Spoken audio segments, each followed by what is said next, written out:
नमस्कार, मैं अरुण सैनी। आप देख रहे हैं देवभूमि न्यूज। उत्तराखंड 2022 चुनाव की रणभेरी बज चुकी है। ऐसे में सभी नेता अपना अपना रिपोर्ट कार्ड लेकर जनता के बीच जा रहे हैं, लेकिन उस रिपोर्ट कार्ड में नेता को कितने अंक हासिल होते हैं उसका पता ये जनता ही देगी, क्योंकि जनता को ही मालूम है कि विधायक जी ने यहाँ पर कितने कार्य किए हैं या पार्षद ने कितने कार्य किए हैं या क्या कुछ कार्य उनके द्वारा छूट गए हैं जो हुए नहीं है। क्योंकि जब योजनाएं तो बहुत सी बनती हैं, लेकिन योजनाएं धरातल पर कितनी उतरती हैं इसकी जानकारी तो धरातल पर उतरकर ही पता चलती है। और आज हम यही जानकारी लेने के लिए धरातल पर उतरे हैं, लोगों से जानने की यहाँ पर बातचीत करेंगे कि इनकी क्या राय है 2022 चुनाव को लेकर। क्या विधायक जी ने वाकई यहाँ पे कार्य किए हैं, क्या पार्षद द्वारा कार्य किए गए हैं, क्या इनके मुद्दे 2022 चुनाव में रहने वाले हैं, इनसे जानेंगे, लोगों से बातचीत करेंगे। भाई साहब, आपका नाम? मेरा नाम अरुण गुप्ता है और मेरी यहाँ अभय जनरल ग्राउंड शॉप है मेरी। तो इस बार 2022 चुनाव में आप किसकी सरकार बनाना चाहते हैं? इसमें बीजेपी की सरकार बनेगी, क्योंकि हमारे जो विधायक हैं उमेश शर्मा काऊ जी हैं, उन्होंने बहुत अच्छा काम किया है। और जो क्षेत्रीय पार्षद हैं यहाँ पर जो है उन्होंने बहुत अच्छा काम किया है। और इस बारे में मैं नहीं समझता हूँ कोई ऐसा काम है जो बाकी है, सारे काम उन्होंने कर दिए हैं। और कोरोना काल में एक भी व्यक्ति यहाँ पर मतलब भूखा नहीं रहा, क्योंकि उन्होंने कभी ऐसा नहीं होने नहीं, क्योंकि हमारे वार्ड 57 में एक गुरुद्वारा है हमारे बाबा साहब उनका, तो वहीं से लंगर बरतता था। तो उनके माध्यम से सारे मतलब गरीबों के लिए सब उन्होंने बहुत अच्छा काम किया है। और काऊ जी ने तो बहुत ही अच्छा काम किया। हमारे इस वार्ड में ऐसा कोई काम है नहीं जो बाकी है, मैं समझता हूँ जाए तो उन्हीं को हम लोग देंगे। आप काऊ जी को चुनना चाहते हैं या बीजेपी को? हम काऊ जी को चुनना चाहते हैं। अगर बीजेपी काऊ जी को टिकट नहीं देती है, क्योंकि अटकलें भी तमाम थी, हम तब भी काऊ जी के साथ हैं। काऊ जी चाहे वो भाजपा में जाए या कांग्रेस, कहीं भी जाए हम उनके साथ हैं काऊ जी के जी, साथ। क्योंकि उन्होंने काम इतना किया यहाँ पर जाए तो काम को सलाम है।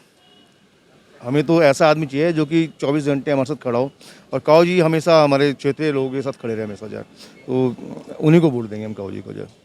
जहाँ भी रहेंगे हम उनके साथ रहेंगे जाए। जी दादाजी, आपका नाम? चंडी प्रसाद।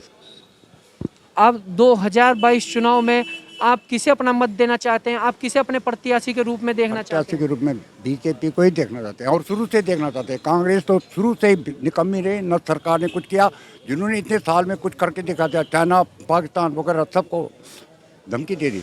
ऐसा मंत्री प्राइम मिनिस्टर से लेकर के और जो सत्ता में आए और जो जिन्होंने जिस राष्ट्र संभाला, ऐसा कोई कर भी नहीं सकता, ना कोई होगा अब पैदा, ये बता रहा हूँ मैं। हैं? तो आपके क्षेत्र में क्या कुछ कार्य हैं जो विधायक जी द्वारा किए गए?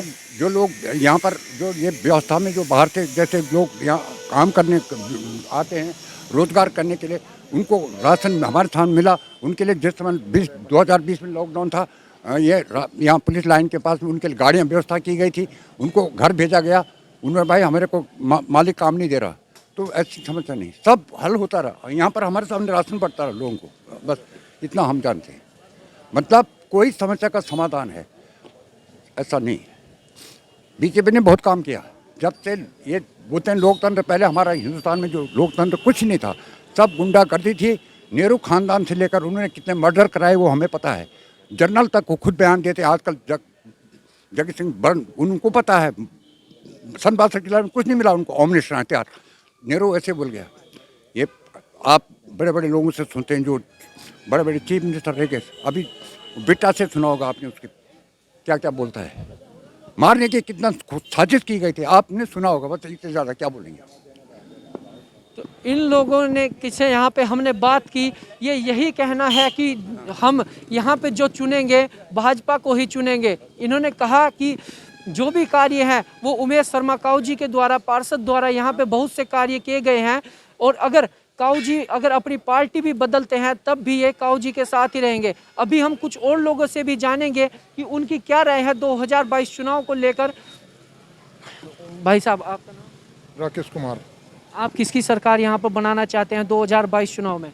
हम बीजेपी की सरकार बनाना चाहते हैं। क्या कुछ कार्य हैं जो बीजेपी द्वारा यहाँ पर किए गए हैं? बीजेपी ने देश की छवि को भी सुधारा है और सब लोगों को मिलजुल कर काम किया है और सबको लाभ मिला है बीजेपी से। तो आप काऊ जी को चुनना चाहते हैं या बीजेपी को? काऊ जी और बीजेपी दोनों को चुनना चाहते हैं, क्योंकि दोनों एक ही चीज़ है। नहीं, अभी तब पिछले दिनों अटकलें लगाई जाती थी कि काऊ जी अपनी पार्टी बदलने जा रहे हैं, तो अगर काऊ जी कांग्रेस में जाते हैं तो क्या तब भी आप भाजपा को चुनेंगे? अटकलें कुछ नहीं होती, भाजपा भाजपा को ही चुनेंगे। चाहे काऊ जी दूसरी पार्टी में चले जाएं तब? काऊ जी दूसरी पार्टी में नहीं जाएंगे। तो इनका कहना है कि ये भाजपा को ही चुनेंगे, और साथ ही इन्होंने कहा कि काऊ जी दूसरी पार्टी में नहीं जाएंगे, वो रहेंगे तो रहेंगे भाजपा में ही, और ये भाजपा को ही यहाँ पर लोग चुनना चाहते हैं। यही इनका कहना है कि भाजपा ने यहाँ पर बहुत से कार्य हैं जो भाजपा के द्वारा यहाँ पर किए गए हैं। बाकी हम और लोगों से भी जानने की यहाँ पर कोशिश करेंगे। यहाँ पर हमारे साथ इनसे भी हम जानने की कोशिश करेंगे कि ये इस बार किसे अपना मत देना चाहते हैं। आपका नाम? आप किसे अपना वोट देना चाहते हैं इस बार? अब किसको? वही है हमारा पुराना मोदी मोदी को देंगे। किसे? अब मोदी जी को। क्यों देना चाहते हैं वोट मोदी जी? अरे मोदी जी को सहारा होता, को सहारा होता, को क्या करें हम? परेशानी तो कोई कुछ देखता नहीं है। रीढ़ की हड्डी टूटी है, कोई तो देखता नहीं कि क्या हो रहा है। तो कभी आपने विधायक जी द्वारा जो कार्य किए गए हैं, आपके जो कार्य हैं, क्या आपने कभी विधायक जी के पास गए हैं कार्यों को लेकर? गए कहने विधायक गए थे सब गए। अब हम तो चल ही नहीं पाए थे, रीढ़ में हड्डी टूटी है। ऐसा हूँ तला घूम ले थी, गिर गए ना, रीढ़ में हड्डी टूटी, परेशान। तो इनका यही कहना है कि ये इनकी रीढ़ की हड्डी टूटी हुई है। विधायक जी के पास भी गए थे लेकिन कोई कुछ नहीं करता है। लेकिन वोट जो ये देना चाहते हैं, वोट ये भाजपा को देना चाहते हैं। अब हम आपको अलग अलग जगह की रिपोर्ट दिखाते रहेंगे कि लोगों की क्या राय है, क्या लोग चाहते हैं इस बार 2022 चुनाव में, किसे अपनी मत देकर किसे अपना प्रत्याशी चुनना चाहते हैं। तब तक के लिए बने रहिए। देवभूमि न्यूज़ के लिए अरुण सैनी की रिपोर्ट।